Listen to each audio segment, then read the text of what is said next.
एक बार एक साइंटिस्ट ने बहुत ज़्यादा मेहनत करके एक सोफ़ा बनाया। इस सोफ़े में उस साइंटिस्ट ने एक ऐसा फीचर डाल रखा था जिसकी वजह से इस सोफ़े पर वही व्यक्ति बैठ सकता था जिसने कभी भी किसी से लड़ाई नहीं की हो, कभी चीटिंग नहीं की हो, हमेशा सबका सम्मान किया हो, चाहे वो छोटा हो या बड़ा हो, और हमेशा दूसरों की सहायता करने के लिए आगे रहा हो।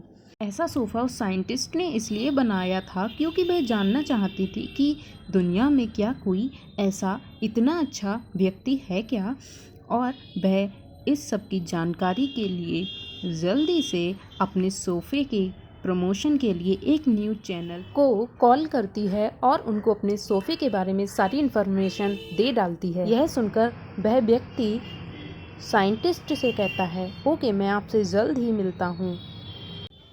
और वह न्यूज़ रिपोर्टर साइंटिस्ट के पास चला जाता है और सोफ़े को देखकर कहता है, वाओ, फैंटास्टिक, आपने वाकई बहुत ही प्यारा सोफ़ा बनाया है।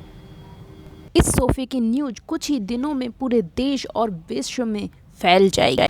और जैसा कि न्यूज़ रिपोर्टर ने कहा था, यह न्यूज़ बहुत ही जल्द देश और पूरे विश्व में फैल गई। सोफ़े को देखने के लिए उस साइंटिस्ट ने एक ऑनलाइन साइट बनाई जिस पर लोग अपना रजिस्ट्रेशन करके वहां जा सकते थे जहां सोफ़ा रखा था।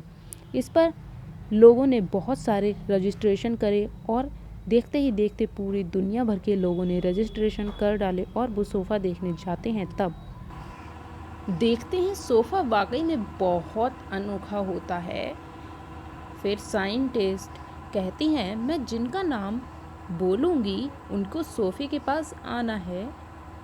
और फिर वह पहला नाम बोलती हैं, गुलाटी जी। गुलाटी सामने आ जाता है, लेकिन गुलाटी जैसे ही सामने आता है सोफ़ा बोलता है, ठहरो, तुम मेरे पास नहीं आ सकते। इस पर गुलाटी बोलता है कि आखिर मैं तुम्हारे पास क्यों नहीं आ सकता। सोफ़ा कहता है कि तुम मेरे पास नहीं आ सकते क्योंकि तुमने बचपन में अपने भाई को मारा था। गुलाटी कहता है, मुझे तो याद नहीं। फिर वो उसको सारी घटना बताता। इसके बाद गुलाटी को सारी बात याद आ जाती है और वो सोचता है, काश मैंने ऐसा नहीं किया होता। और गुलाटी सैड होकर फिर वहाँ से चला जाता है। फिर साइंटिस्ट अगला नाम बुलाती है, रेखा। फिर रेखा आ जाती है और रेखा जैसे ही आगे आती है सोफ़ा बोलता है, रुको रुको, ठहर जाओ, तुम मेरे ऊपर नहीं बैठ सकती। इस बात पर रेखा बोलती है, पर क्यों? और सोफ़ा बोलता है कि तुम बहुत झूठ बोलती हो और यह तुम बहुत अच्छे से जानती हो, इसलिए तुम नहीं बैठ सकती। यह बात जानकर रेखा भी वहाँ से सैड होकर चली जाती है। इसी तरह से साइंटिस्ट बहुत से लोगों का नाम लेकर उन्हें बुलाती है, लेकिन कोई भी ऐसा नहीं होता जिसने हमेशा सच बोला हो, अपने भाई बहन को नहीं मारा हो, सबका सम्मान किया हो, जिसने कोई भी चीटिंग ना की हो। फिर ऐसे ही सिलसिला चलता रहा और फिर हजारों, लाखों, करोड़ों से भी ऊपर लोग आकर सोफ़े पे बैठने का ट्राई करते हैं, लेकिन सब ने कुछ ना कुछ गलती की होती है जिसके कारण वे सोफ़े पर नहीं बैठ पाते हैं। और पूरे विश्व में एक ही व्यक्ति ऐसा रह जाता है जो सोफ़े के पास नहीं आया होता है। इस बारे में जब साइंटिस्ट को पता चलता है तो वह उन्हें आदरपूर्वक बुलाती है।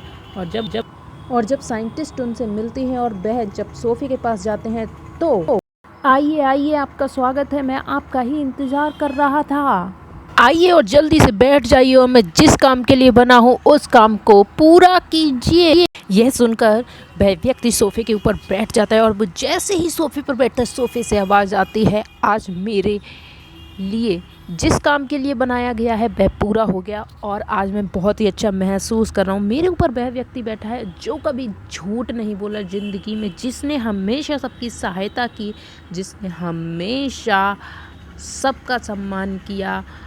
और मैं वैसे आपसे एक क्वेश्चन पूछना चाहता हूँ। तो वह व्यक्ति कहता है, बोलिए बोलिए, क्या क्वेश्चन है आपका? तो वो कहते हैं कि आप आए क्यों नहीं। वह कहता है कि पूरी दुनिया के लोग आए मुझे देखने, मेरे ऊपर बैठने, लेकिन आप क्यों नहीं आए? तो वह व्यक्ति कहता है, क्योंकि मैं अपनी अच्छाई का दिखावा नहीं करना चाहता था। इस पर वह सोफ़ा कहता है, आप सच में बहुत महान हैं, मैं आपसे बहुत इम्प्रेस हूँ, मैं आपको कुछ गिफ्ट देना चाहता हूँ। इस पर वह व्यक्ति मना करता है। सोफ़ा कहता है प्लीज़ इसे मेरा प्यार समझकर ले लीजिए। इस पर सोफ़ा उसको इतना सारा धन देता है जितने लोग वहाँ पर उस सोफ़े को देखने आए थे, यानी कि पूरे विश्व में जितने लोग हैं उतना रुपए, मतलब करोड़ों से भी ज़्यादा रुपए।